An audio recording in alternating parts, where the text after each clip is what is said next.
Hello friends, welcome back to my YouTube channel general medical knowledge. आज की video में हम डिस्कस करेंगे वाल्व रिप्लेसमेंट सर्जरी के बाद पेशेंट को क्या खाना चाहिए और क्या नहीं खाना चाहिए। पिछले 2 वीडियो में मैंने डिस्कस किया है पेशेंट को क्या खाना चाहिए क्या नहीं खाना चाहिए। ये वीडियो उनके लिए है जिनको पिछले 2 वीडियो में कुछ कन्फ्यूजन है कि हम ये खा सकते हैं या नहीं। इंडिविजुअल एक क्वेश्चन पूछ रहे हैं कि क्या कोई सब्जियां पूछ रहे हैं या फिर चिकन के बारे में पूछ रहे हैं कि ये खा सकते हैं या नहीं। ये वीडियो उनके लिए है जिनको पिछले 2 वीडियो में कन्फ्यूजन रह गया है कि हम क्या खा सकते हैं या क्या नहीं। चलिए स्टार्ट करते हैं आज की वीडियो को। वाल्व रिप्लेसमेंट सर्जरी के बाद पेशेंट क्या खा सकता है और क्या नहीं खा सकता है। बेसिकली हमने पिछले 2 वीडियो में डिस्कस किया है और काफ़ी डीप में स्टडी किया है, काफ़ी डीप में डिस्कस किया है पेशेंट क्या खा सकता है और क्या नहीं खा सकता है।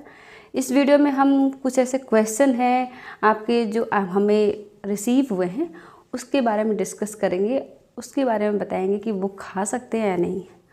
फर्स्टली मुझे एक क्वेश्चन मिला है चिकन नॉन वेज इस सब के बारे में कि पेशेंट चिकन खा सकता है या नहीं।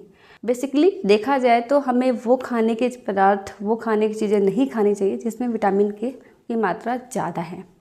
तो चिकन में विटामिन के की मात्रा कम होती है, आप खा सकते हो बिल्कुल, लेकिन उसकी प्रोसेस में हम बहुत सारी चीज़ें ऐड करते हैं, जैसे बहुत सारे मसाले ऐड करते हैं, ऑयल ऐड करते हैं, घी ऐड करते हैं, ठीक है। उसके बाद ही वो चिकन हमारे खाने लायक बनता है और वो रेडी होता है।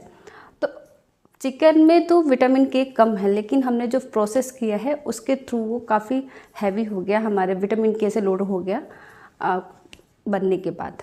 तो अगर आपका INR मेंटेन है, अगर आपका INR सही रहता है खाने से, तो आप बिल्कुल खा सकते हैं।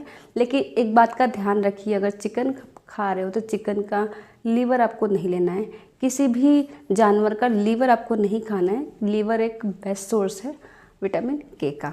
दूसरा है फ़िश खा सकते हैं या नहीं, ये भी हमें क्वेश्चन रिसीव हुआ था। तो फ़िश की बहुत सारी वैरायटियाँ हैं जो हमारे नॉर्मल हमारे मार्केट में मिल जाती हैं। उसमें विटामिन के की मात्रा बहुत या फिर नेग्लिजिबल है, ना के बराबर है, बहुत कम पाई जाती है। तो आप बिल्कुल खा सकते हो, लेकिन अगेन वही बात है कि फ़िश आप ऐसे नहीं खाओगे, उसको प्रोसेस करके ही खाओगे, ऑयल के साथ मसालों के साथ खाओगे, तो वो जो है आपके लॉन्ग टर्म में इफ़ेक्ट कर सकती हैं। तो अगर आपका INR मेंटेन रहता है, क्योंकि person to person INR matter करता है, पर्सन टू पर्सन एसिट्रॉम या फिर वारफरिन का इफ़ेक्ट अलग होता है। तो अगर आपका INR मेंटेन रहता है खाने से तो आप खा सकते हो, अदरवाइज़ मैं रिकमेंड नहीं करूँगी कि आप खाओ, क्योंकि बिना प्रोसेस के आप कोई नहीं खाएगा, प्रोसेस करके ही खाएंगे। प्रोसेस में आपके बहुत सारे ऑयल मसाले सब ऐड हो जाते हैं जो उसका न्यूट्रिशन वैल्यू को बढ़ा देते हैं। ऐसे में खाना उतना अच्छा नहीं होगा, आपके हेल्थ के लिए इतना अच्छा नहीं होगा। अगर आपका INR मेंटेन रहता है तो आप खा सकते हो, अदरवाइज़ नॉट रिकमेंडेड। ऐसा मैं इसलिए कह रही हूँ कि 2 पर्सन का INR सेम डोज पे भी अलग हो सकता है, इसलिए आपको अपना खाना अपने INR को देखते हुए यूज़ करना है। अगर आपका INR जिन खाने पे सेट हो चुका है आप वही खाना कंटिन्यू करिए। अगर आप फ्लक्चुएट करते हो तो आपका INR फ्लक्चुएट करता है, ब्लीडिंग टेंडेंसी बढ़ जाती है, बॉडी में कहीं भी चोट लगता है तो ब्लीडिंग होने लगेगी, या फिर खून गाढ़ा हो गया तो खून गाढ़ा होकर बहुत सारे सिम्टम आपको दिखने लगेंगे। इसलिए खाने के पैटर्न को कांस्टेंट रखना है। अगर आप फ़िश ले रहे हो तो आप ठीक वीक में या मंथ में एक बार ले रहे हो तो लीजिए। अगर आपका INR मेंटेन रहता है तो बिल्कुल लीजिए। अगर आपका INR मेंटेन नहीं रह रहा है उन खाने की वजह से, उन खाने की चीज़ों से, तो आप बिल्कुल अवॉइड करिए, क्योंकि वाल्व के पेशेंट को एक कांस्टेंट फूड लेना बहुत ज़रूरी है। अगर आप एक कांस्टेंट फूड लेते हो तभी आपका INR मेंटेन रहेगा। अगर खाने में फ्लक्चुएसन करेंगे, जैसा कि मैंने पिछले वीडियो में बता के रखा है कि अगर आप खाने में फ्लक्चुएसन करते हैं तो आपका INR मेंटेन नहीं रहेगा। नेक्स्ट है, कुछ सब्जियां हैं जिससे विटामिन के की मात्रा कम है या फिर एक एवरेज में है।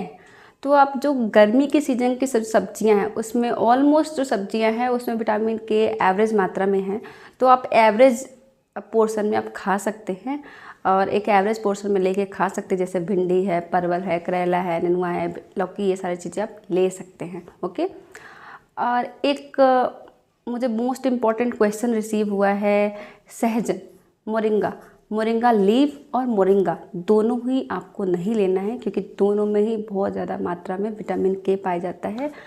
विटामिन के की मात्रा मोरिंगा लीफ में बहुत ज़्यादा होती है और मोरिंगा में भी ज़्यादा होती है। तो ऐसे में अगर आप मोरिंगा लेते हैं तो आपका INR कम ज़्यादा हो सकता है। मोस्ट इम्पॉर्टेंट थिंग्स, सर्जरी के बाद 3 महीने 4 महीने बीत गए, अब ऐसे पेशेंट जो अल्कोहल ले रहे थे, ऐसे पेशेंट जो स्मोकिंग कर रहे थे या फिर टोबैको ले रहे थे, तो क्या वो ले सकते हैं क्या? बिल्कुल नहीं, बिल्कुल नहीं, नो, आपको नहीं लेना है।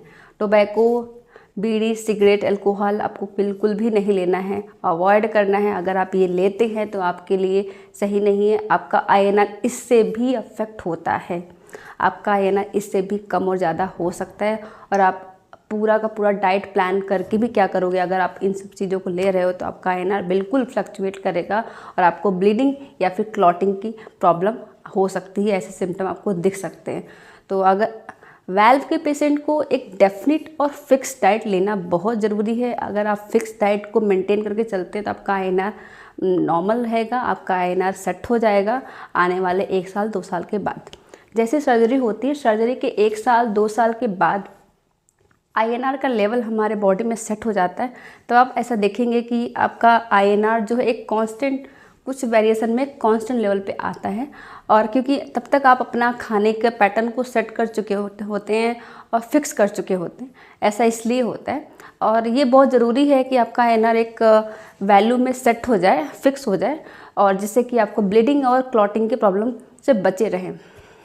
डिस्चार्ज के टाइम पे आपको एक डाइट चार्ट मिला होता है जिसमें बहुत सारी चीज़ें कट की होती है कि आपको ये सारी चीज़ें नहीं लेना होता है। फ्रूट्स में भी बहुत सारी चीज़ें कट की रहती है, जैसे आम, पपीता, बेल, ये सारे कट के रहते हैं कि आपको ये नहीं खाना है। इसके अलावा आपको वो सब चीज़ें खा सकते हैं, उसके अलावा जो सारी चीज़ें वो खा सकते हो एक्सेप्ट अंगूर। अंगूर में थोड़े विटामिन के थोड़ी ज़्यादा होती है, ग्रेप फ्रूट में थोड़ी ज़्यादा होती है, तो उसको आप अवॉइड करिए। उसके अलावा आप बनाना, एप्पल, अनार, ये सारी चीज़ें ले सकते हो। आशा करती हूँ कि आपको ये वीडियो अच्छा लगा होगा, आपके लिए लाभकारी होगा, आपके लिए इन्फॉर्मेटिव होगा। ऐसी और जानकारी के लिए मेरे चैनल को सब्सक्राइब करें। Okay, thank you.